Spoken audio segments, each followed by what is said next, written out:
Good morning students.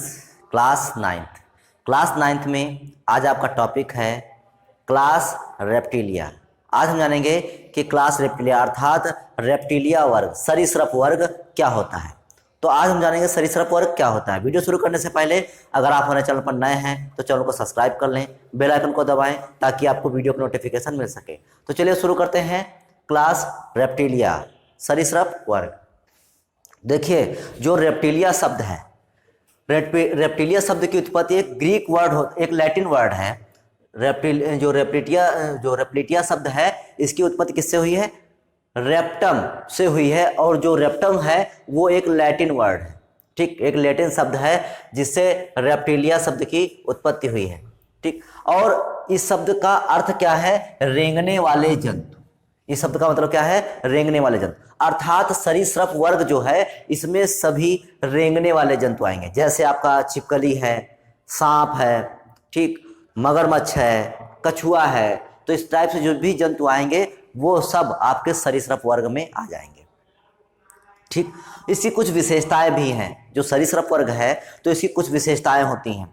तो देखते हैं कौन कौन विशेषताएं हैं इसकी। नंबर 1, इस वर्ग के जंतु स्थलचर, ठीक, स्थलचर है। मतलब इसके जो जंतु हैं ये मोस्टली कैसे हैं? स्थलचर हैं। जैसे मगरमच्छ वगैरह को अगर छोड़ दिया जाए तो ऐसा जंतु जो है ये मोस्टली जैसे होते हैं वो स्थलचर है, मतलब जमीन पर ही रहते हैं। जो मगरमच्छ वगैरह होता है वो शिकार पकड़ने के लिए समुद्र मतलब जो पानी में जाता है। तो इस वर्ग के जंतु स्थलचर है। ये भूमि, ठीक, भूमि कामा दीवारों कामा वृक्षों पर रेंग कर चलते हैं। भूमि, ठीक, दीवारों वृक्षों पर रेंग के चलते हैं, इसलिए इनका नाम रखा गया है रेप्टिलिया। क्यों? क्योंकि ये रेंगने वाले हैं, ठीक। अगला, इनमें 2 जोड़ीदार पैर होते हैं, ठीक, मतलब इसमें 2 जोड़ी पैर होते हैं अर्थात 4 पैर होते हैं। 2 जोड़ी मतलब 4 पैर होते हैं।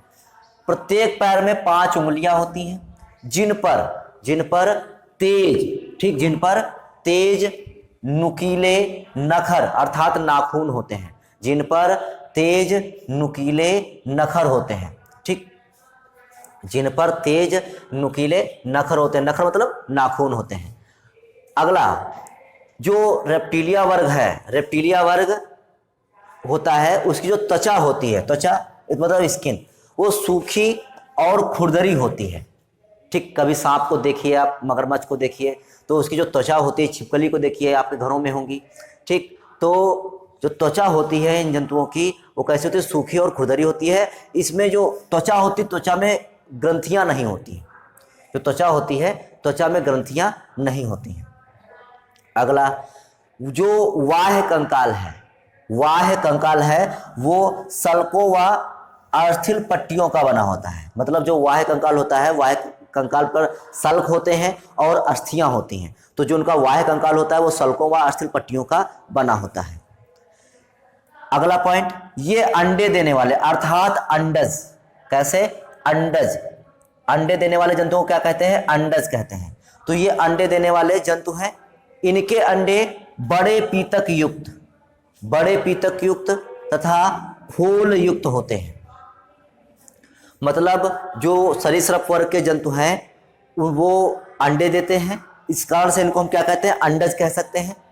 जो बच्चों को जन्म देते हैं उनको क्या कहते हैं? जरायुज, ठीक। तो जो अंडों को जन्म दे उन्हें अंडज, और जो बच्चों को, संतानों को जन्म दे उसे जरायुज कहते हैं, ठीक। तो ये अंडे देने वाले जंतु हैं। और जो इनके अंडे होते हैं बड़े पीतक युक्त। अब ये पीतक क्या होता है? देखिए, जब कभी आपने अंडा देखा होगा, अंडे को जब फोड़ते हैं तो उसमें एक पीला पीला भाग निकलता है।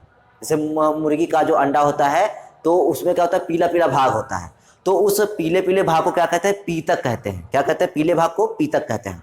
और अंडे पर तो खोल होता है, जैसे कि हम लोग देखे हैं कि सफेद खोल होता है।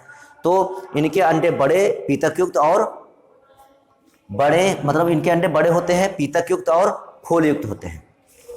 अगला, इनमें जो श्वसन होता है वो फेफड़ों के द्वारा होता है। इसमें लंग्स होते हैं, लंग्स अर्थात फेफड़ों के द्वारा से श्वसन होता है।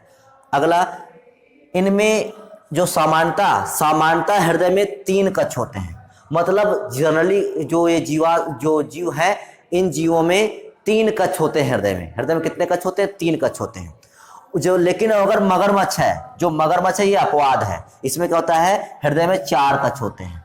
ठीक, जो जो सरीसृप वर्ग के जंतु हैं उनमें 3 कक्ष होते हैं, जो मगरमच्छ वगैरह हैं इनमें 4 कक्ष होते हैं। इसलिए यहाँ पर सामान्यतः शब्द का प्रयोग किया गया, मतलब अगर नॉर्मल बात करी जाए तो 3 कक्ष होते हैं।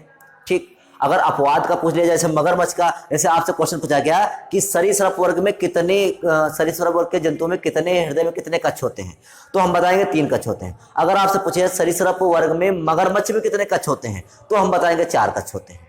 इस टाइप से अगर ऑब्जेक्टिव आ जाता है तो आपको ऐसे ही करना होगा। अगला, इनमें वृक्क, वृक्क मतलब किडनी, इनमें वृक्क पाए जाते हैं। ठीक, इसके उदाहरण कौन हो, जैसे कछुआ, सांप, छिपकली, इस टाइप से जो भी जंतु होते हैं वो सब सरीसृप वर्ग में आते हैं। एक बात और आपको बता दें कि जो सरीसृप वर्ग है ये शीत रुधिर प्राणी होते हैं।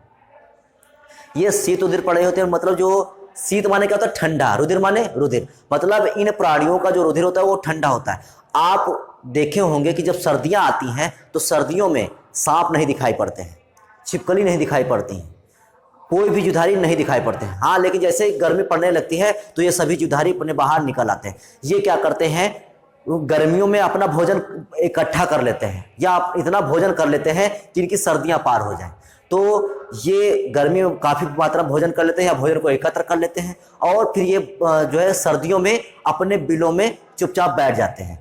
ये सर्दियों में दिखाई नहीं पड़ते, क्यों, क्योंकि अगर ये सर्दियों में बाहर निकलेंगे, इनका ब्लड ठंडा होता है, सर्दी की वजह से और इनको नुकसान हो सकता है, जिनकी मृत्यु हो सकती है, जिस कारण से ये सर्दियों में दिखाई नहीं देते हैं। तो अगर आपसे पूछा जाए कि सरीसृप वर्ग के जंतु कैसे होते हैं, तो इनका शीत रुधिर वर्ग के प्राणी हैं, ये शीत रुधिर वर्ग के प्राणी।